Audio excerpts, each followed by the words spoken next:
নমস্কার, আমি অপু। অপুর সংসারে সকলকে জানাই স্বাগত। কেমন আছো সকলে?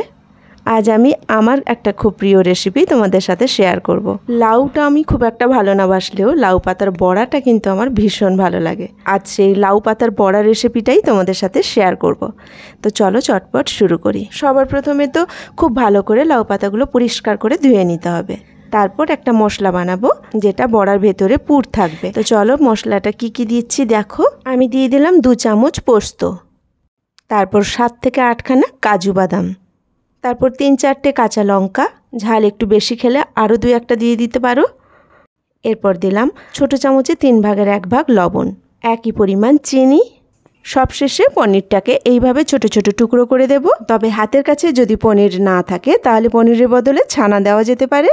ছানা দিলে স্বাদের কোনো হেরফের হবে না, বরং আরও বেশি ভালো লাগবে গরুর দুধের ছানা। তবে পনির বা ছানা যে কোনো একটা কিন্তু দিতে হবে, তবেই স্বাদটা দুর্দান্ত হবে। আমি একসাথে সব পেস্ট করে নিয়েছি। এবার একটা বড় সাইজের পেঁয়াজ একদম জিরি করে কুচিয়ে নিয়েছি। কুচনো পেঁয়াজটা পেস্টের সাথে খুব ভালো করে মাখিয়ে নেব। ব্যাস, মশলাটা আমার রেডি হয়ে গেল। এবার যে লাউ পাতাগুলো ধুয়ে রেখেছিলাম পাতার ভেতরে মশলাটা এবার দিয়ে দেব। প্রথমে মধ্যিখানে একটু বেশি পরিমাণে দেব, তারপর এইভাবে চামচ দিয়ে চারিদিকে মশলাটা মাখিয়ে নেব। তারপর যে কোনো একটা সাইড এইভাবে চেপে দেব, ওর উপরে আবার একটু মশলা দিয়ে আরেকটা সাইড চাপিয়ে দেব। আর সবশেষে নিচের দিকটায় আবার একটু মশলা দিয়ে নিচের দিকটা নিয়ে ফোল্ড করে দেব। কোনো অসুবিধা হবে না, দেখবে খুব সুন্দর করে কিন্তু আটকে যাচ্ছে। এইভাবে সবগুলো লাউ পাতা রেডি করে নেব।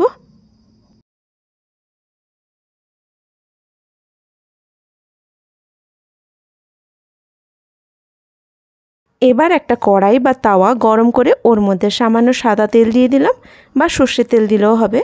তারপর পাতাগুলোকে এইভাবে আস্তে আস্তে করে রেখে দিতে হবে। গ্যাসের ফ্লেমটা একদম লো করে দিতে হবে। লো ফ্লেমে মিনিট 5 রাখার পর একটা সাইড হয়ে গেলে খুন্তি দিয়ে এইভাবে আরও একবার ফোল্ড করে নিতে হবে। এতে বড়াগুলো যখন উল্টাবো তাতে কিন্তু মশলাটা আর বেরিয়ে যাবে না। দেখো সবগুলো খুব সুন্দর করে ফোল্ড করে দিয়েছি। এবার এগুলোকে আমি উল্টে দেব। এরকম ছোটো চামচ দিয়ে আস্তে করে উল্টে দেবে। দেখো কত সহজে কিন্তু উল্টানো হয়ে গেল।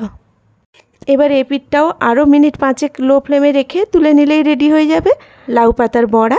আমাকে বিশ্বাস করে একটিবার এইভাবে বানিয়ে দেখো, কি ভালো লাগে খেতে। পুরো ভাতটা ইচ্ছে করবে এই বড়া দিয়ে খেয়ে নিই, আর অন্য কোনো তরকারি খেতে ইচ্ছে করবে না। তোমাদের যদি রেসিপিটা ভালো লেগে থাকে তাহলে অবশ্যই একটা লাইক দিও, আর কমেন্ট করে জানিও তোমাদের রেসিপিটা কেমন লাগলো। সকলে ভালো থাকবে, সুস্থ থাকবে, সাবধানে থাকবে। কথা হবে আবার পরের ভিডিওতে নতুন কোনো রেসিপি নিয়ে। আজ এখানেই রাখি। নমস্কার।